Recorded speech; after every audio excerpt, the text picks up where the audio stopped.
Faith for Today with Colin Urquhart and Julia Fisher.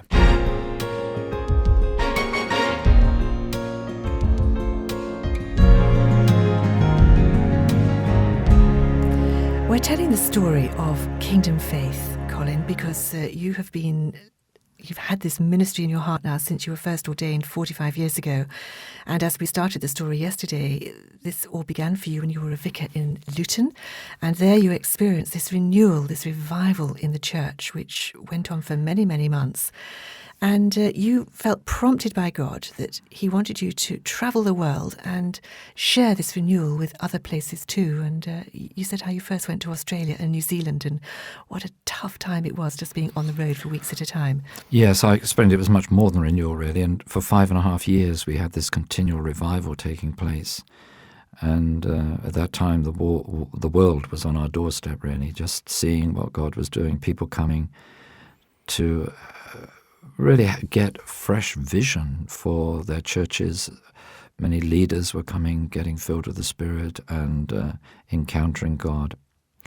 And as I began to travel, it became very apparent that I personally could not meet all the demands, all the invitations that I was receiving. I could only really answer a fraction of them. And although there were major events that people wanted me to speak at personally, there were also a lot of other invitations which I didn't have time to respond to, but which I could send other people to, individual congregations that had heard and wanted a move of the Spirit in their churches and so on. And so we'd lived in community. We were living in a community with a small group since we left Luton.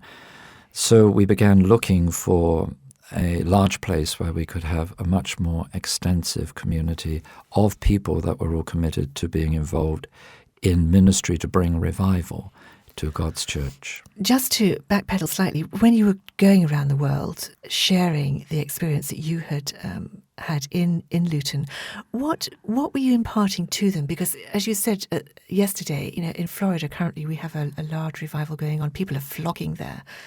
What is it that people flock to? The essential thing of revival actually is not miracles. That's why I don't believe a move like that is actually really revival. You see, you would look at the ministry of Jesus and say there were plenty of miracles, but miracles was not the substance of his teaching. The miracles were the signs that validated his teaching. But he didn't teach much about miracles at all. He did them. And the church will never be revived through miracles. It's very interesting that Jesus cursed the cities where most of his miracles were performed. Chorazin, Bethsaida, Capernaum. Because they still did not believe. That miracles in and of themselves do not believe. And why do people go flocking to a place where there's lots of signs and wonders? Actually, because they don't believe that Christ is really in them and that they have been blessed with every spiritual blessing in Christ. I mean, if they really believed that Christ lived in them, why do they have to go to Florida to meet with him? So when you went, they could meet with him right where they were. Yes. So when you went to Australia and New Zealand, what was the message you took? Essentially, it was the gospel of love. It was all about God's love and the new covenant command that we're to love one another, that the world will only believe, as Jesus prayed, when there is that unity among believers, the unity of love within congregations. As I said yesterday, this was the hallmark of that revival in Luton. The miracles were there in abundance. Every week we could read out a list of the miracles that had happened since the previous Sunday. But the great thing was the miracles were happening every day of the week, and they were happening through the people, not just through meetings and a pastor. We had 18 healing groups meeting every week for prayer in that church. I mean, virtually the whole congregation was involved in healing. But that was almost a sideline. It was not the focus. The focus was Jesus. The focus was the what it really means to be disciples, because the commission that the church has been given is not to perform signs and wonders, but to make disciples. Now, signs and wonders, miracles, healings are part of that, but they are only a part, and actually a small part, because it doesn't take long for God to perform a miracle, but it takes much longer to make a disciple. So the whole emphasis was really on what it means to live as a disciple of Jesus Christ today, and what it means for a church to really be the church. Back in those days, the latter 70s and early 80s, God was restoring what we call body ministry, the ministry of the whole body to the church. So it was really showing everybody how they could be right at the heart and center of God's activity. I think it's very sad, actually, that a lot of people are going over to Florida now, and that the focus is on a place and on a particular person and so on, ministering, because it's almost a backward step to what God has been doing, certainly from the early years of my ministry, in teaching every believer that God will use them. If we live as disciples and if we're sharing the word of truth with others, God will confirm that truth.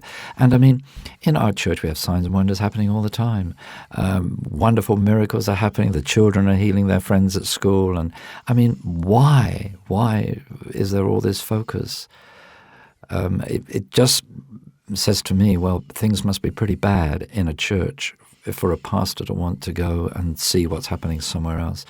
I mean, if we get hold of God, what we must do is get hold of God in our own nation, right where we are, because you can't import a move of God from anywhere else. And as I began to travel, this is what I was telling one pastor after another, because they were inviting me to their churches and to their cities and towns, because they wanted me to give them the secret. You know, they wanted a formula. Give me something that is going to renew my church. That I knew was what they were saying. And everywhere I went, there would be pastors' meetings, not just leaders, but pastors, ministers, clergymen.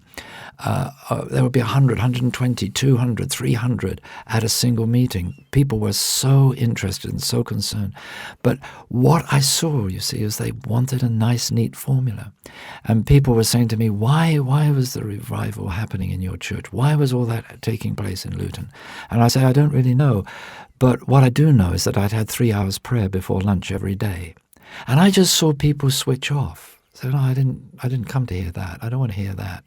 But you see, this is the thing. You cannot import from anywhere else the revival that needs to take place in your church. It's got to be what the Holy Spirit wants to do in you and among you as a people. So you formed a community here in the UK. At the same time, you were still travelling extensively abroad, I think for a number of years. Yes, we God provided a wonderful country house. It was a manor, really, almost like a stately home, down in Sussex. There's a story behind that, I think. I know, there's a wonderful story. There's no time really to tell that, but and it had absolutely everything there. I mean, it was like living in a stately home, and but it was a wonderful place. There was 28 acres of gardens and everything around there. It was a wonderful place to bring people to meet with God, and we had another revival there. I know we can't tell the full story, Colin, but it really was God's provision, that place. It was very much God's provision. And we had, just as we had if you like, a revival where the emphasis was on love, when I started to travel, we had a revival where the emphasis was faith, which is why the slogan of Kingdom Faith is faith working through love. And then we had a most amazing revival of holiness. God really met with us in His holiness. It was the most amazing time.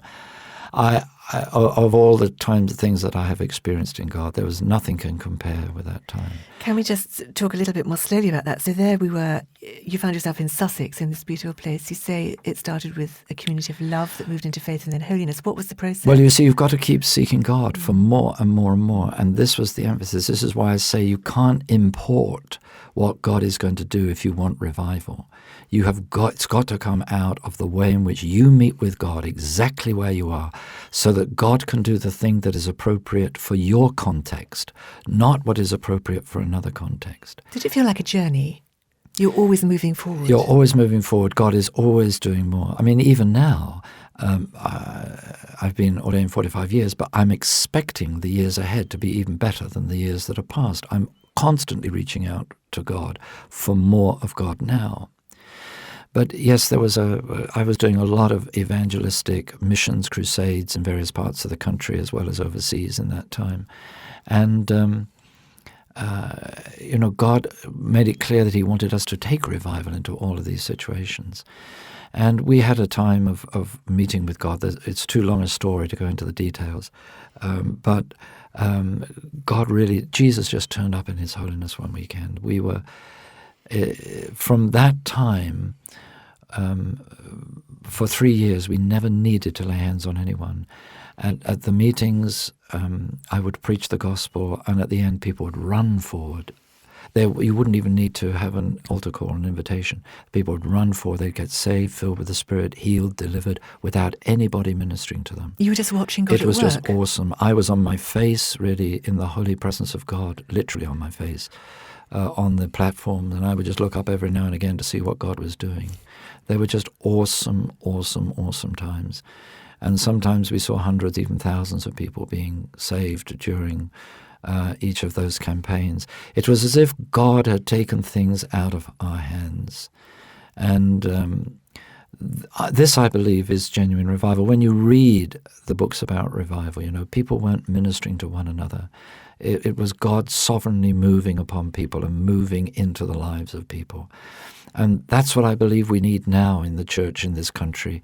We need a time not where we can just have, an impartation from somebody else of some blessing that they have received, which will have a good but only a temporary effect upon our lives. No, we need to get from God whatever we need that will have a long-lasting and fruitful effect. You've been listening to Faith for Today, presented by Julia Fisher. This program is sponsored by Kingdom Faith. For further information, visit our website, kingdomfaith.com.